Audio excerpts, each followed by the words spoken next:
Hello friends, good morning. কেমন আছো তোমরা সবাই? এইচডি ফ্যামিলি ব্লগ চ্যানেলে আরও একটি নতুন ব্লগে তোমাদের সকলকে স্বাগত জানাই। আজকের ভিডিওটি কিন্তু খুবই ইন্টারেস্টিং হতে চলেছে। ভিডিওটি প্রথম থেকে লাস্ট পর্যন্ত তোমাদের অবশ্যই দেখতে হবে, তার কারণ দেখতে দেখতে আমাদের 2 বছর পূর্ণ হয়ে গেল, মানে আজকে আমাদের অ্যানিভার্সারি। তো আজকে একটা স্পেশাল ডে, আর স্পেশাল ডে মানে তার সাথে রয়েছে স্পেশাল মেনু, আর তার সাথে রয়েছে সন্দীপের দেওয়া আমাকে স্পেশাল একটা গিফট। তো সন্দীপ এবছর আমাকে গিফটে কি দিচ্ছে সেটা তো তোমাদেরকেও দেখতে হবে। তো চলো, বেশি কথা বাড়াচ্ছি না, ভিডিওটা সকাল থেকে শুরু করে দিচ্ছি। ভিডিওটা প্রথম থেকে লাস্ট পর্যন্ত দেখতে থাকো। স্পেশাল মেনু বললেই এক কথায় মাথায় আসে কিন্তু বিরিয়ানি। আর আমাদের বাড়িতে তোমরা তো আগের ভিডিওতে দেখেইছো মা কত সুন্দর বিরিয়ানি বানায়, তাই আজকের আবদার মায়ের কাছে আমাদের, তোমাকে আজকের এই স্পেশাল দিনে স্পেশালভাবে বিরিয়ানি বানাতে হবে। কি রেডি করছো? চালটা ধোয়া হয়ে গেছে, চাল ধোয়া হয়ে গেছে, চিকেনটাও ম্যারিনেট করা হয়ে গেছে। এটা কি করবে এখন? হাতে দেবো তো। ও আচ্ছা, জল বসিয়ে দিয়েছো? ভাতের জল বসানো হয়ে গেছে। আমি ঘরে টুকিটাকি কাজগুলো সারছিলাম, কিছুক্ষণ পর রান্নাঘরে এসে দেখি বিরিয়ানির চাল ফুটছে, আর আলুটাকেও না মা হালকা করে একটু সিদ্ধ করে নিচ্ছে। বিরিয়ানি বানানোটা আমি আগে কখনো ট্রাই করিনি, তোমরাও আগের অনেক ভিডিওতেই দেখেছো যে মাই বানাচ্ছে, মায়ের সাথে আমি হেল্প করেছি।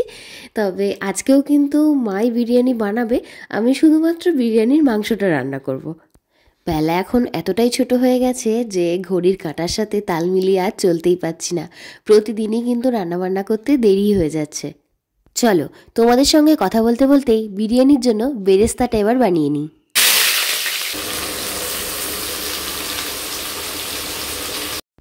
আর আজকে যেহেতু স্পেশাল ডে, তাই সকালের জলখাবারটাও তো একটু স্পেশাল হওয়া দরকার। তাই আজকে সকালের জলখাবারের জন্য হচ্ছে ডিম টোস্ট। বেরেস্তাটা হয়ে গেলেই চিকেনটা বসিয়ে দেব, আর এদিকে দেখো ডিম টোস্ট একদম রেডি। তো এটাকে এখন মাকে বলি সন্দীপকে দিয়ে আসতে, আমি একটু পরে খেয়ে নিচ্ছি। চিকেনটাকে বসিয়ে দিয়েছি, হালকা করে একটু এর মধ্যে বিরিয়ানির মশলা দিলাম। বিরিয়ানির মশলা দিলে না চিকেনটার মধ্যে একটু বিরিয়ানি ব্যাপারটা চলে আসে। সব কিছু দিয়ে দিয়েছি, এবার এটাকে ঢাকা দিয়ে দেবো, আস্তে আস্তে এটা সিদ্ধ হবে। এই যে দেখো বেরেস্তা একদম রেডি, আলুটাও ভাজা হয়ে গেছে।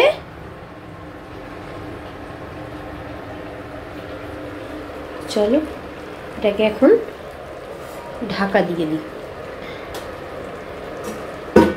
আস্তে আস্তে হোক। গ্যাসের ফ্লেমটাকেও কমিয়ে দিয়েছি। এবার চলে এলাম আমাদের ফুলের বাগানে ফুল তুলতে। আজকে অনেকটাই বেলা হয়ে গেছে, অন্যদিন সকাল সকালই ফুলটা তোলা হয়ে যায়, আর এখন না একদম ফুল হচ্ছে না। অপরাজিতা গাছটাতে তো একদমই ফুল হচ্ছে না, মাত্র কয়েকটা। আর ফুলের সাইজ দেখো, এর থেকে বাড়ছেও না। এতগুলো গাছ ঘুরে মাত্র কয়েকটা ফুল। আজ যেহেতু বৃহস্পতিবার, আজকে আবার ইতু পুজো আছে, জবা ফুল তো একটাও হচ্ছে না। আর আকন্দ গাছটা ছোট করে কেটে দেওয়ার পর এখন বেশ খুব সুন্দর করে বেরিয়েছে। মা স্নান সেরে ঘরের পুজো আর ইতু পুজোটা সেরে নিল।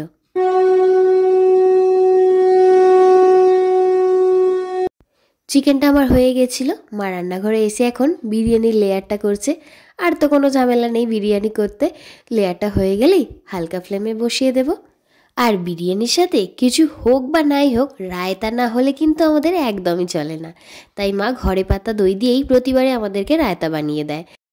ঘরে পাতা দইটা দেখেছো কি সুন্দর বসেছে, একদম দোকান থেকে কিনে আনার মতনই।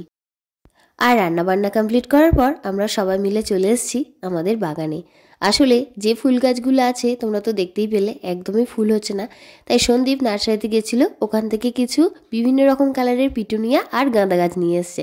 তো এগুলো তো শীতকালীন ফুল, আর প্রতি বছর আমরা এই গাছগুলো লাগাই বাড়িতে। গত বছরও দেখেছিলে কত সুন্দর পিটুনিয়া হয়েছিল, আর এবছর ইচ্ছা আছে বিভিন্ন রকম কালারের পিটুনিয়া বসাবো। তো কয়েকটা মাত্র নিয়ে এসছে, আপাতত এগুলো বসাই। কিছু টবও নিয়ে এসছে। সন্দীপ আগে মাটিটাকে ভালো করে রেডি করে নিচ্ছে, তারপর একটা একটা করে গাছ বসাবে। পিটুনিয়া গাছটা ও একটা টবে দুটো করে বসাচ্ছে। দুটো দুরকম কালার, তো একসাথে হলে দুরকম কালার দেখতে খুব ভালো লাগবে। আর টবটা অনেকটা চওড়া, তো স্পেসটা যেহেতু অনেকটা পাবে তাই ছড়াতেও পারবে ভালো করে।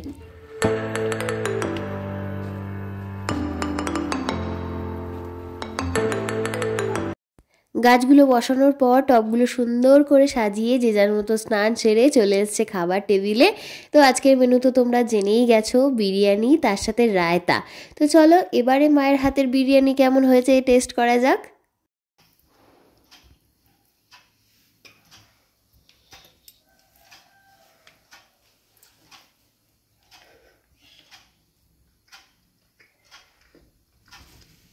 অসাম হয়েছে, অসাধারণ হয়েছে,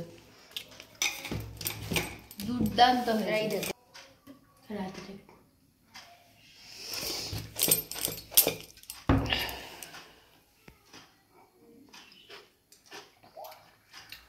ওয়াও। খাওয়া দাওয়ার পর একটু রেস্ট নিয়েই কিন্তু বেরিয়ে পড়েছি। আর বাইরে বেশ এখন তো ভালোই ঠান্ডা ঠান্ডা পড়ে গেছে, তাই হালকায় একটা চাদর নিয়েছি, যেহেতু খুব তাড়াতাড়ি বেরিয়ে যাচ্ছি, আশা করছি সন্ধ্যের আগে ফিরে যাব, তাই সোয়েটার আর পরিনি। তো আজকে সারপ্রাইজ গিফটটা কী দিচ্ছে সন্দীপ, তোমাদের কি এখনই বলে দেবো? চলো বলেই দিই, আমি তো আগেই জেনে গেছি, সেটা আর সারপ্রাইজ নেই আমার কাছে। সন্দীপ দিচ্ছে আমাকে একটা মোবাইল, তো সেই মোবাইলটাই কিনতে এখন যাচ্ছি।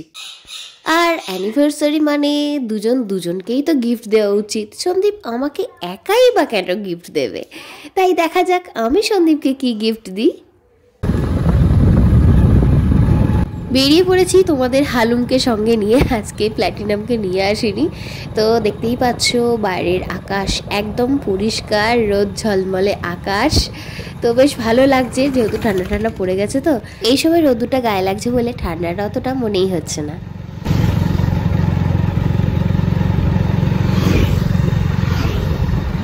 তো চলে এসেছি আমরা কোম্পানিতে। তো এসেই বিভিন্ন রকমের মোবাইলস ওনারা দেখাচ্ছেন, বুঝতে পারছি না, সবই ভালো লাগছে, তবে কোনটা ছেড়ে কোনটা নেব সেটাই বুঝতে পারছি না। অনেকক্ষণ ধরে এক একটা মোবাইলের সমস্ত ফিচার্স দেখা হচ্ছিল।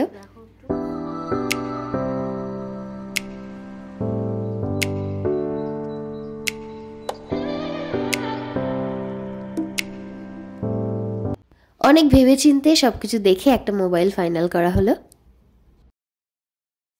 যেটা ফাইনাল করা হলো সেটা হচ্ছে স্যামসাংয়ের S23 FE মডেল।